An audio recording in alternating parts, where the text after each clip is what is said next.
अक्कलकोट तालुक्यातील बोरी उमरगे येथे बऱ्याच काळापासून चालत आलेली पूर्वापार परंपरा अर्थात लाल थंडी यात्रा आणि भागणुकीचा कार्यक्रम संपन्न होणार आहे। अक्कलकोट तालुक्यातील बोरी उमरगे येथे अनादी काळापासून चालत आलेली श्री लक्ष्मी थंडी यात्रा भागणूक कार्यक्रम मंगळवारी 18 फेब्रुवारी रोजी होणार आहे।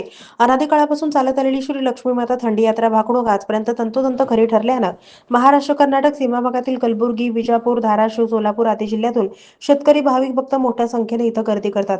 मंगळवार दिनांक 18 रोजी 9 वाजता बोरी उमरगे येथील श्री क्षेत्र लक्ष्मी मंदिर, दोड्डे लक्ष्मी मंदिर, डोंगर लक्ष्मी मंदिराचा कळसारोहण कार्यक्रम करण्यात येणार असून रात्री 11 वाजता गावातून श्री लक्ष्मी माता पालखीची भव्य मिरवणूक सोहळा होणार आहे।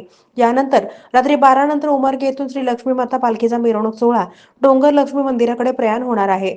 डोंगर लक्ष्मी मंदिर येथे रात्री 1:30च्या सुमारास भागणुकीस सुरुवात होणार असून शेती, पीक, पाणी, पाऊस, रोगराई, राजकीय घडामोडीबद्दल भागणूक सांगितले जाते। या भागणुकीनुसार महाराष्ट्र कर्नाटक सीमा भागातील शेतकरी वर्षभरातील आपल्या शेतीचं पीक, पाणी, मशागत आणि नियोजन करतात।